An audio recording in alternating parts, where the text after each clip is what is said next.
Saturday. Welcome to Small Business Saturdays video series with your host and my husband.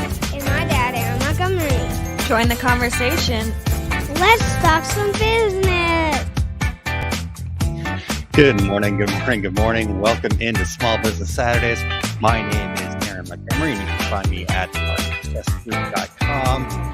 Thank you guys so much for being here this morning. Those of you that are tuned in live, I'm excited to talk to you guys about that action planning and how all that works, and getting into a little, maybe even a little brain science stuff, just a little bit. I'm not a brain scientist, so we're not going to go too deep there. But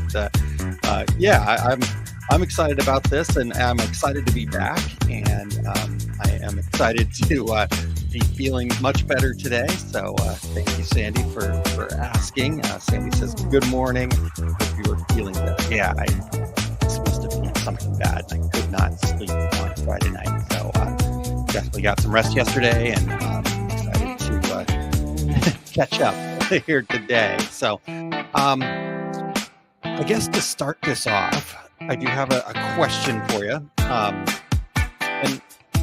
And I guess holding yourself accountable here, right, is kind of where this question is headed. But the question is it finally time to achieve that success that you deserve?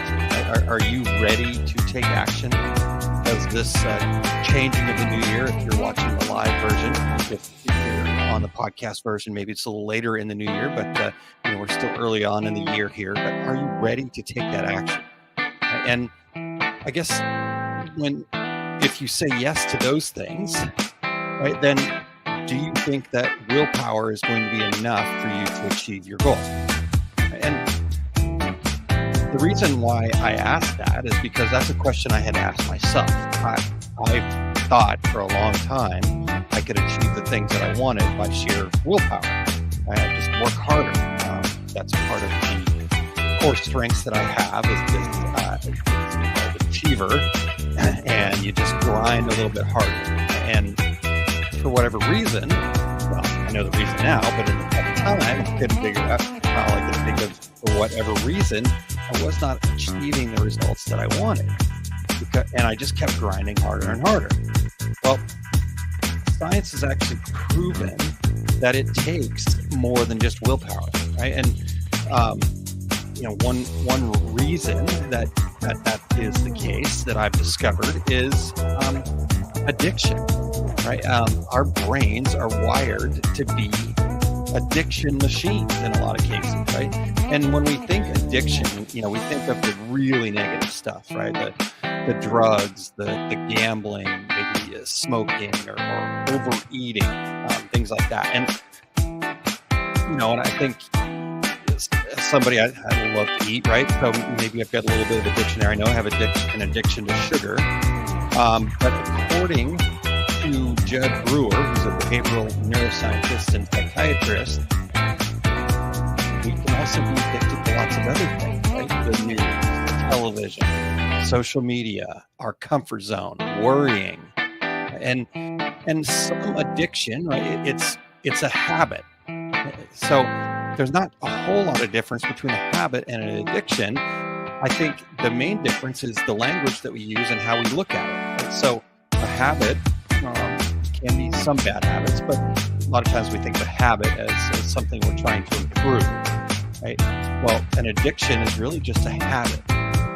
You're trying to get that chemical hit, that dopamine hit. Right? So Mr. Brewer said that the definition of addiction, and I'm going to read it here, get it right, is continued use despite adverse consequences. The continued habit despite adverse consequences. So sugar. So spending too much time on social media. So doing the same thing over and over again and expecting to get different results. Right? So for me, I've spent a lot of time trying to figure out how to reach my goal. And I learned that this brain science is something that we have to understand before we can do it. Right? We have to figure out why our subconscious brain doesn't always play nice right? And our subconscious brain is that part inside of us that, kind of that inner voice. But, our subconscious brain is doing all sorts of things. It's keeping us breathing. It's watching out for difficulties. It's moving our body. It's the kind of things that we don't even think about, right? We don't bring it up to our conscious brain, which is sometimes called the executive function. I point right here, if you're watching the video or live version here, I'm pointing at the front of my brain because that's where a lot of that executive function occurs. And that's our conscious brain, right? That's the things that I think about, I'm aware of. I watched a show last night called Aware, and I fell asleep about halfway through it. I'm going to go watch the rest of it again, but it really started off talking about that awareness, right? It's kind of the front end of life. And so trying to understand why that subconscious doesn't always play nice with our conscious, our executive function, especially when we're stressed, when we're overwhelmed, or we're tired. So I wanted to start today's discussion there and just start a little bit by talking about that relationship between our conscious and our subconscious, and also give you guys a couple of books that you might be interested in if this is of interest to you, if this kind of understanding is of interest to you. So the first one's called Inner Size. The tagline is A New Science to Unlock Your Brain's Hidden Power, and it's written by a gentleman named John Assaraf. So I'm going to put that link in here, and I will pop it up. It's just an Amazon link, and you'll also see it if you're listening to the podcast version. It'll be in the description on the podcast player here. So you can find that right there. So if you want to go check that out. And then the other one here is a book called Spellbound, Modern Science, Ancient Magic, and the Hidden Potential of the Unconscious Mind by Daniel Lieberman, MD. So that's also a really good book that I'm going through for the second time here. Let's see if we can get that one in there. Yep, there we go. So that one's up on the screen. And I'm not going to read from the books. I'm going to just share with you kind of some things here, some ideas from it. But as I mentioned, when we're stressed, we're overwhelmed, we're tired, right? At that point, our conscious brain tends to fade towards the back of the priority, right? Because of the fact that our conscious brain is very, very linear, and it's very like, okay, this step, this step, right? And that's our conscious brain, and that's how it works. But it can only handle one thing at a time. It's why they say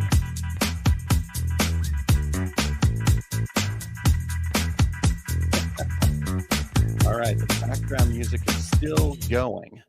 Thank you very much. Okay, so hopefully you guys got all that, and that background music wasn't too much, but let me get back into where I was there. Thank you, Kylie, and I appreciate that. So when we're stressed, when we're overwhelmed, when we're tired, our conscious brain gets prioritized a little bit lower than our conscious brain because of the fact that it's linear. And we talk about multitasking. And ultimately, we can't if you think that you're somebody that's good at multitasking, and I've felt that I can multitask, but really what I'm good at is task switching. It's giving as much energy from one task to the next by switching them quickly when you're dealing with your conscious brain. But your subconscious brain, it can actually multitask. It can keep us breathing. It can keep us moving. It could be looking for the dangers out there in the world and doing all of that stuff. But it's based on emotion. It's based on chemicals. And it's what drives that fight, flight, freeze, or fawn, right? We've all heard of it probably more so as fight or flight. But there's two other things that happen at freeze or fawn. Fawn just meaning kind of looking to somebody else to do something, kind of staying behind, hiding behind something, that kind of thing. Whereas freeze is you actually just freeze. It's the ostrich way. You bury your head in the sand and you just freeze and you take no action and just hope that it doesn't see you, kind of playing dead, so to speak. And then obviously there's fight or flight. And I think we're more familiar with those, but flight, obviously run away from the danger, run away from the emotion we don't like. And then fight is to fight, right? Is to head towards it, try to fight it. Anger shows up in that moment. Your defenses go up, right? Your justification starts happening. You lose that ability to take 100% responsibility for yourself, right? So when we're stressed, overwhelmed, or tired, fight, flight, freeze, or fawn is going to happen more because our subconscious goes, oh, we're not in peak place to deal with this, right? We can't let our conscious brain handle this because it doesn't have the ability to take on all those things at one time. So therefore, our subconscious brain takes priority, right? I don't know if you guys have heard this, but I heard for a lot of my life, especially when I was younger, growing up and in school and stuff, is that we only use 5% of our potential brain power. But the reality is that's not actually true. We use 100% of our brain power. It's just that our conscious brain is only functioning on about 5% of it. Our subconscious brain takes up the rest of it.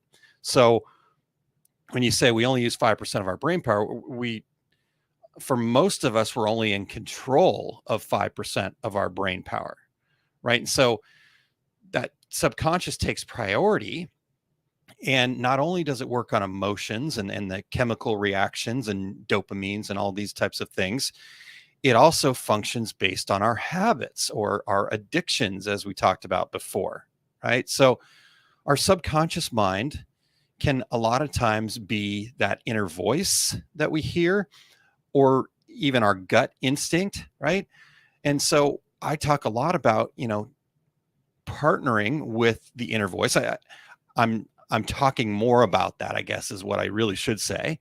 And I'm thinking more about that. How can I partner with that inner voice as opposed to the beating myself up for a mistake or for something that didn't go well, and then trusting our gut? How many times have you, because I know I've done this quite a bit, have you had a situation where you look back on something and go, yep, my gut was telling me that I didn't follow it, right?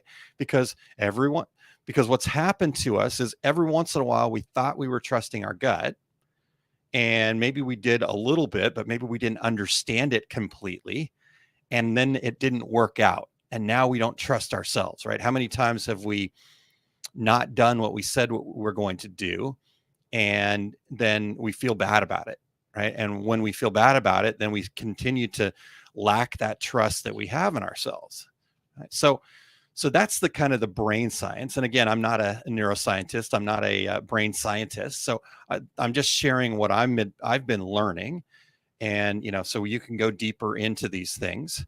But what I've come to understand is this is why willpower doesn't work.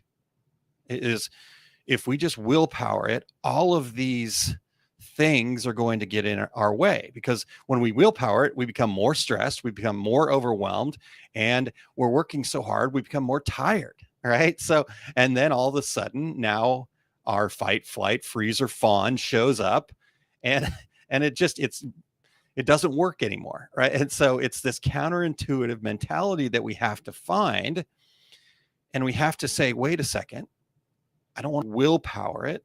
I want to actually create it so I can believe it, so I can make it a habit, right? So I can be addicted to doing good things and achieving my goals and sharing my purpose, right? And then there's the ultimate thing. It's that purpose, right? We have to tie it to our purpose, but we also have to clearly understand what the purpose is and kind of see the vision, right? So our reasons have to be bigger than your excuses that your subconscious will find for not doing it, right? So our excuses don't come out of our conscious brain. They just get filtered through our conscious brain into language if we don't stop, right? If we don't stop and think about it, if we don't have the energy, the willpower, we're tired, we're stressed, we're overwhelmed, then the excuses start showing up, right? So we have to, again, tie these things to our purpose, to our why, to our mission, to our reason, before we can really start to make the changes that are necessary to achieve our goal, right? So with this, again, instead of just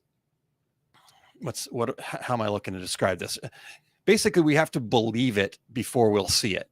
Right. And I've talked about this before on Small Business Saturdays. I've talked about this before in other places, but I know for a lot of years, and I know a lot of people still basically feel like, oh, I'll believe it when I see it. Yeah, that sounds too good to be true, right? I can just believe it and then achieve it.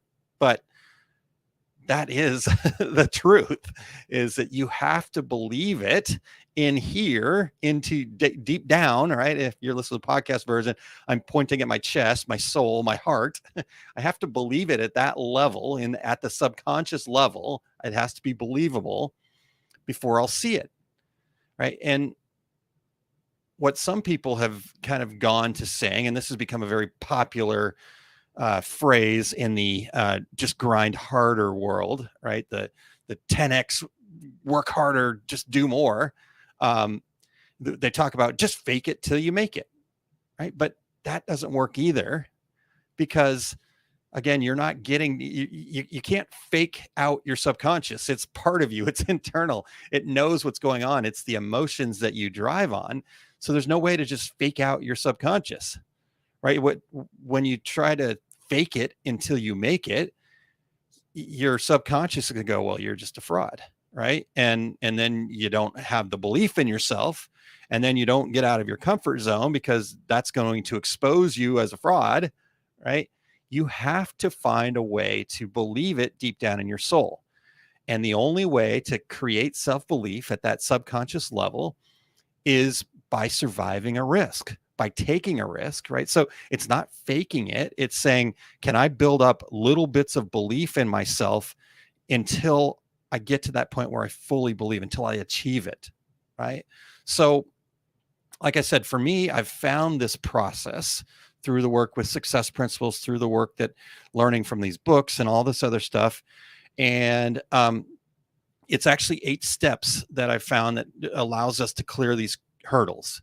And so I'm going to give you these 8 steps, and some ability, but what I can do in this short amount of time here is really just share the steps. Now, I do have a way that you can actually get guidance and support, and I'm going to share that at the end, how you can do that. But there is an 8-step program, and I've actually put together a workbook for that. And so let's just go through these steps. So the first step is you need to clarify your reason, right? We talked about purpose and that type of thing, your mission, whatever it is for you. But you have to get some clarity on that, right? And to do that, there's a way. Most of you guys have probably gotten my free Finding Your Why guide, but I can, if you want that, just reach out to me.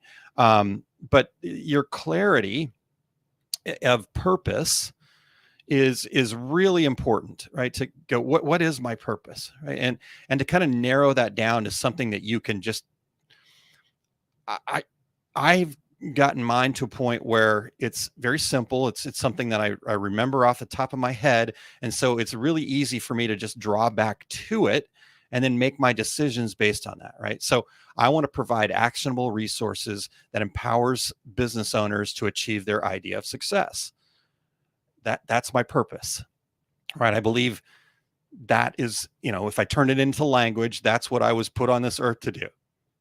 And so to provide these actual resources, right? Then I make things like this workbook and things like that. And so clarifying that reason is the first place, because once we have that, then we can make sure that the goal that we're setting is actually in alignment with that purpose. Right. So that's the first part, right? we need to identify that. And here's the other part about our purpose. Some people call it flow, right? When you're actually working towards your purpose, you're in flow, right? It just it happens because you lose all track of time of what you're doing, and you're not going to be in flow all the time. There are going to be other things that you quote unquote have to do to be able to live that purpose. But if you change that and you have a strong enough purpose, you can also change your belief system to say, well, I don't have to do that, right? I don't have to do the accounting. I get to learn that to be able to better support my purpose. Right? So that's part number one, is to clarify your reason, really get clear on that, and then really understand how your goal might fit into that. So the second part of this is to go a little bit deeper. I think for a lot of us, we say, okay, that's what our purpose, right? I've got mine to that point where I can kind of recite it, but why? And I think this is where I struggled for many, many years of my life, is I wasn't willing to go deep into these things, right? It's the yucky part, it's the feelings, it's the emotions, it's getting a little bit deeper as to why that's my reason, right? And then questioning that and continuing to question that. And so the second part is to get so much depth and clarity on what that reason is that you feel emotionally connected to it. And then once you are at that level where you're emotionally connected to it, what really completes this part is that then you have an affirmation for that. It's your reason affirmation. It's, I'm so happy and grateful that I'm providing actionable resources that is empowering the business owners that I love, and they're achieving their idea of success. Right? That's my reason affirmation. So what's your reason affirmation? And so that's part number two. Part number three is we have to become a goal getter, right? And becoming a goal getter means that we have to set a goal that is a goal that's driving us towards our purpose. And that goal has got to be our goal. It's not what somebody else thinks, right? So when you're out there and somebody's saying that you should be making $100,000 a year, and that doesn't really matter to you, and you set that as your goal, I would guess that unless, that 9 times out of 10, you're not going to actually achieve that, because it's just what you think somebody else wants for you. You have to have desires and wants, right? Society's told us that that's greedy, that's selfish, but that's not the case, right? If you're really going after what your true desires and wants are, not what the external society tells you they are, when you're going after your true desires and wants, then you're actually not greedy. In fact, you're less greedy. You're more in tuned, because then you're going to be sharing your gifts with the world. And I truly believe that we're all put on this earth to share what our special gifts are. And when we're doing that, then we're in flow, then we're in purpose and all that other stuff. And we're helping our fellow man. We're helping our fellow living beings. Right. And so this all ties back into business, because that's all part of it, right? The business that you're doing is part of that.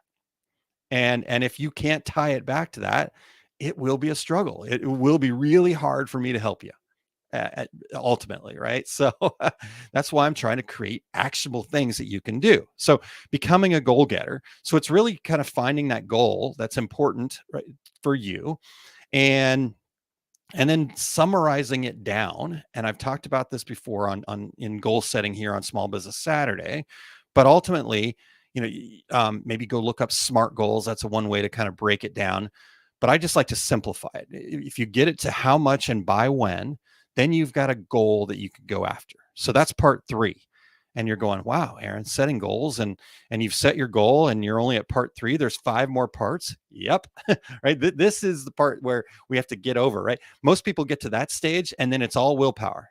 And as we talked about, I don't think that works, right? I think you can get some of the way there, but to really kind of get there and it be an enjoyable experience, willpower is just not going to work. So part 4 here is, I call it clarity equals attraction. right? So we've set that goal, but once we've set that goal, now we have to make it something that our subconscious can latch onto, right? Our subconscious doesn't understand language. That's a function of our executive function. It's a function of our subconscious, or our conscious brain. And so our subconscious doesn't deal in language. I've probably told this before, but hey, we're going to recap. It's why when I say the word Thanksgiving, what you see is not the word Thanksgiving in black and white. What you see are all the emotions, all of the visuals, what you hear, what you smell, what you can touch, right? All of the feeling things. That's what's associated. That's what is stored in your brain. And so with this goal, we have to get that clarity, right? When I achieve this goal, what are the things that I'm going to see visually? What are the things that I'm going to hear? What things could I possibly be smelling? And what things could I be touching, both tactile and feelings? What am I feeling, and that kind of thing. So getting that down, and humans love stories, right? It's why we watch TV. It's why movies suck us in. It's why we read books and things like that. We love stories. So I want you to turn this into a story. What is the story of you achieving this goal, right? Write that out and get it down to something that you can reference back to. So that's part 4, getting that clarity, which will equal attraction. And we'll talk about that why in just a second. Okay. Now, the 5th part is setting up your milestones. And we set up milestones because a lot of times, again, we set a goal, and I want you to set a big goal. And I said we have to be able to believe that deep in our soul, that believe that we can believe it before you'll achieve it, right? But a lot of times those big goals, they feel a little bit too big, right? And that's okay. We want that to feel a little bit too big. So the way that we overcome that is we set some milestones along the way that will allow us to have that belief that we're on track, right? So I always start out with, what's the first thing that you could do? Right. And so let's say again, and your goal is going to be your goal. So I'm just using this one for ease here. But let's say your goal is to add 100 new customers this year. And so if your goal is to add 100 new customers a year, what's the first thing you can do? Well, maybe the most simple first thing that you can do is reach out, call, email, whatever it is for you, whatever you can do, call that lead, right? Reach out to that lead. And that's the first step. So that's a milestone that you can achieve. And so, oh, well, I believe that I can do that. Right. Okay. And then, maybe it's getting new leads. Maybe you've got to get some more new leads to be able to get 100 new customers. Right. And so what can you do there? Okay. Well, maybe I can improve my social media presence, and I can, and then from there, I can make sure that I'm engaging on social media at least once a week, right? Something like that, right? So just building those little pieces in there, but doing it in the same way that you would set a goal. Okay, how much and by when? And so if it's contact a lead, I'm going to contact one lead by the end of the week, right? I'm going to improve my social media presence and pick out how much is. I'm going to improve my social media presence. Okay, what does that mean? I'm going to update my Facebook page, and I'm going to add a post by the end of the month or by the end of the week, right? And so we're setting up those milestones. You don't have to know every single step, but you do need to set some steps out there along the way so you can make some moves towards it.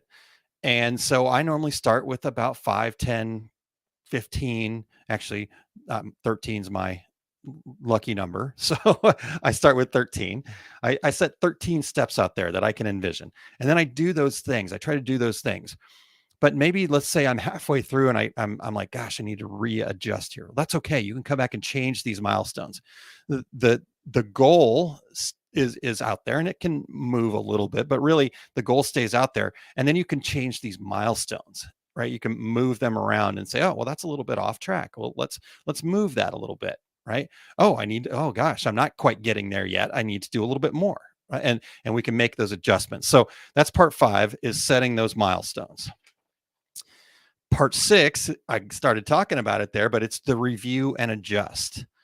Right. And so what I want to do when I'm setting a goal is I want to make sure that not only am I setting that goal and then I'm putting those milestones out there, but I'm also setting very specific times when I'm going to go back and review.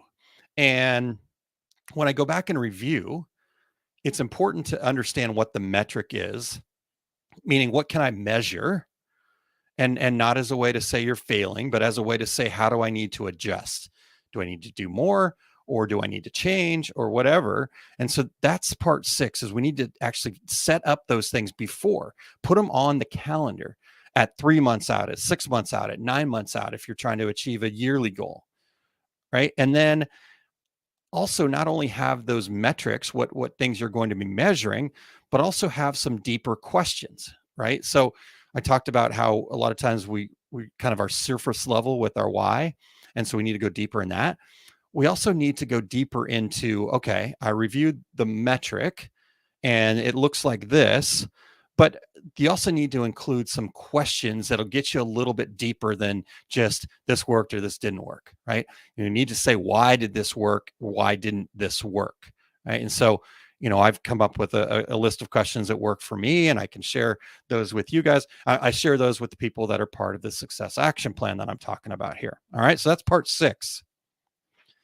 Part 7 is we need to set up some daily habits, right? We need to start creating some daily habits. And a lot of people at this point are really excited to just kind of dive in. But if you get to this point and you're like, I'm just going to dive in, now we're leaning back on just sheer willpower. We have to actually create a habit or several habits that we can do daily. And we need to make these things that we can commit to 100%. So let's say, just for ease of explaining here, I say my goal is to lose 100 pounds, lose 50 pounds, lose 20 pounds, whatever it is, right? My goal, I think, is to lose about 30 pounds. So we'll say that. And then I go, oh, that's my goal. Cool. Well, today I'm going to go run and I'm going to do all this. But can I sustain that every day? Probably not. Right. So what I need to say is, okay, I'm going to commit to this action every day. I'm going to commit to just stretching 5 minutes a day. I'm going to start there. Let me see if I can build that habit. Right. And then maybe the other habit I'm going to do is adding, a little bit healthier eating or whatever. Right. So I'm going to cut out sugar, or, if you're a sugar addict like me, that's tough. Right. So maybe it's not cut out sugar. Maybe it's, I'm not going to put sugar in my coffee. Right. And instead I'm going to use honey or some natural sweetener that's not bleached white sugar. Right. Or maybe you get rid of soda. Right. So that's kind of on that personal. Same thing with your business. What's one habit you can do a day? If we go to I need 100 more customers, that one habit could be, I contact one customer every day. And we have to be able to commit to that 100%. So you create the habits, but then the other part is, remember we talked about that belief. You have to believe it before you'll achieve it. The other part of this is we have to then have affirmations for those habits, right? So I'm so happy and grateful that I'm contacting one customer a day. I'm so happy and grateful. And maybe that's one of the habits that you create, is every day you read those affirmations. Because again, our conscious doesn't deal in language. So when you're saying those things out loud, I'm so happy and grateful, those emotions, even if they're not really deep at first, those emotions start showing up. Your subconscious starts holding on to those emotions. I'm so happy and grateful. If you were to just say that to yourself multiple times a day, and then record, just set yourself up a hidden camera, right? Here's a quick experiment that you could do to prove this. set yourself up a quick hidden camera, or have a friend or somebody just kind of record you in your current state, right? Do you complain a lot? Are you kind of a little bit grouchy? And you want to get out of that, right? So have them secretly record you doing that, and then spend a month every day saying, I'm so happy and grateful. I'm so happy and grateful. Look at yourself in the mirror and say, I'm so happy and grateful. And do that for like a minute at the beginning of the day and the end of the day, and do that for a month. And then ask that same person that recorded you at the beginning, right? Ask them to say, 30 days from now, at the end of the month or whatever, I want you to do it again. I want you to record me again. And you will be amazed at the difference in your personality, in the way that you carry yourself, right? Just from that little bit. So if we can say, I'm so happy and grateful for this, and that all still starts building up. So that's part 7. We have to have those daily habits. And then the last part here, part 8, is to celebrate and persevere, right? Because here's the great news about all of this. The only way that you can fail is by giving up, right? And so just by setting your goal, you've actually already achieved it. You just have to get there. And if you can persevere through celebration, right? So, what are some of the accomplishments that you're going to celebrate? And what are the things that maybe you've already done? What can stand out for you, right? And then also, if we're talking about persevering, right, some of the people that we would look at that are very perseverant are people that have dealt with a lot, right? That have gone through a lot in their lives. And wow, they've really persevered. Yeah, because they've learned from the things that they've gone through, right? Those are the people that we see are the people that have learned. So they've taken those opportunities, those challenges, and they said, what can I learn from this? How can I do it differently? And then thinking about just celebrating those successes. When I added celebrating into my routine, was a massive step, right? I always felt like because I wasn't at my goal, there was nothing to celebrate. What are you doing? You're not even there yet. Well, guess what? That's where I was holding myself back. I wasn't saying, well, look, I've made this step.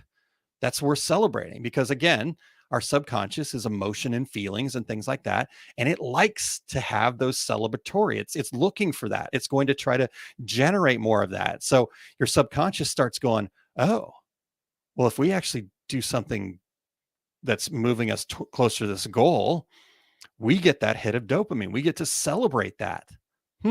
Okay, well, let's do some other things, right? And your subconscious goes to work for you, and it allows your conscious brain to then be looking ahead. So that's part 8, celebrate and persevere. And then, we've got a few other things here in the workbook that'll help you kind of put that together. So there we go. Thank you guys for checking in here. And Jerry says, what's the difference between setting goals, and I'm guessing that's and setting routines that lead to accomplishing things? Okay, that's a really good question, Jerry. So let me answer that first by, well, no, I'm just going to answer straight up, because I don't,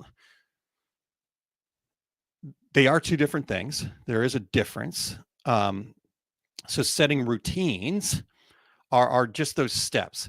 Setting a goal is a very specific thing that I'm going to get to, right? So goal setting is really a cyclical process. You want to set a goal.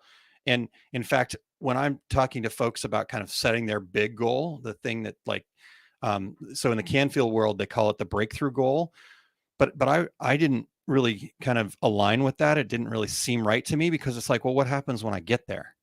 Right. So I actually call it a turning point goal. I look at it as kind of like, okay, I've kind of reached a point that I want to get to, and now it becomes smoother sailing. Right. You've reached that turning point. You've gotten out of the major challenges and you've figured it out. So that to me is the difference. So setting routines is just those daily habits, right? And you can't achieve your goals without setting routines. But then setting routines is also a very important part of this process, because you also have to give yourself space and grace, right? I mentioned saying, okay, well, I wanted to set a goal of losing weight, and I'm going to go out and I'm going to run a whole bunch and do a bunch of working out and, hit it really hard. And that's what I've always done for most of my life is I hit it really hard at first. And this is why New Year's resolutions don't really work for people is they get out there, everybody goes and gets a gym membership. They go super hard. The gym's packed in January and February. And then by about middle of February, people drop off because they can't do it. They set up this routine that's just not sustainable. And then as soon as they break it once, they're done. Right. Where what we want to do is I set up my routines to be kind of a checklist, right? Where it's celebratory if I do it, but if I don't get to it, I don't go, God, I should just stop. Right. It's not a failure if I don't get to the routine, but it's celebratory if I do. And that's a real important thing when setting routines. Now, and again, goals are the same thing where we want to celebrate when we get there, those milestones. But if we don't get there, that's just another learning opportunity because we only fail once we stop, right? And there's a real clear one of the other things that's really important to understand in all this is that when we quit something, right? It is not necessarily a bad thing. It's when you quit trying to achieve something greater is when you fail. When you stop doing something, like maybe you have to close down your business, right? I talk about business planning being so important because it actually also helps us understand when it's time to pivot or change or do something else or say, okay, this isn't working. I need to switch things up, right? That's not failure. And so we've associated quit with failure. So stopping doing something or changing the way we're doing something is not failure. So when we talk about the only way to fail is to quit, it's actually the only way to fail is to stop trying, right? Is to stop working on improving, to stop growing, right? And I don't care how old you are, you can always improve. There was a gentleman, and I'm not going to get his name right now, and I will find it if anybody wants, but he called it his anti-shuffleboard project. He wrote a book at 80 years old, and it was considered a really great book. And and he talked about it, right? That he was 80 years old and he wanted to just continue to grow and do more. And so I think that's really the ultimate goal for me is, what retirement means to me is just not working as hard, right? It is getting to that turning point and then it being a little more smooth sailing. But I always want to be growing.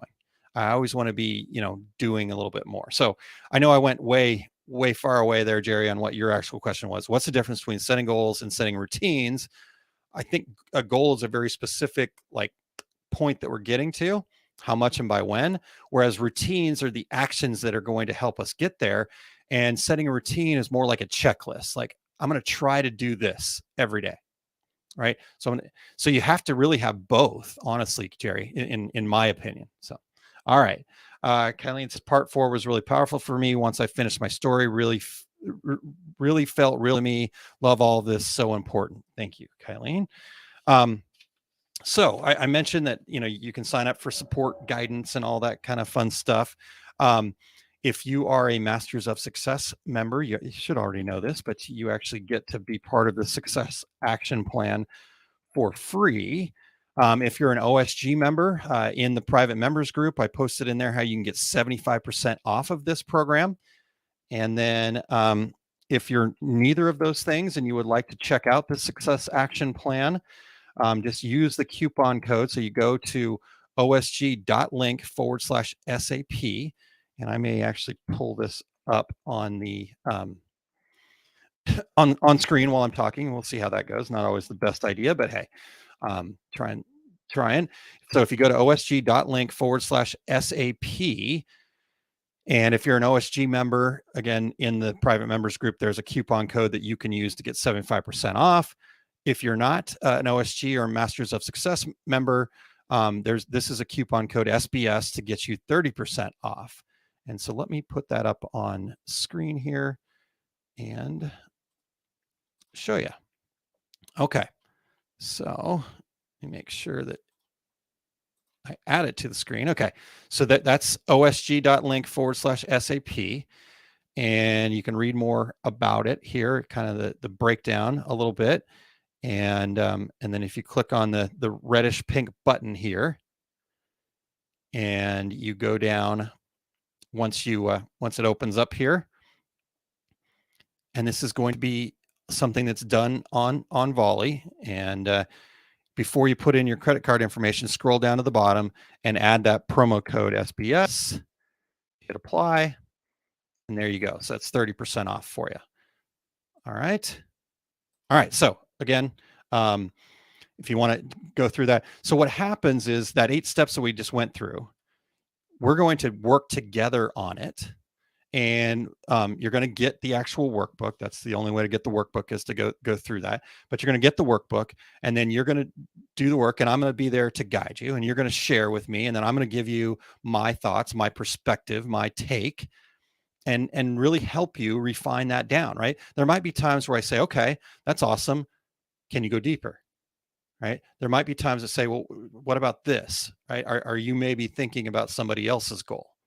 Right? Or, okay, you're stuck. I can't figure out the milestones. I can't come up with 13 things that I want to do. Okay, well, what about this?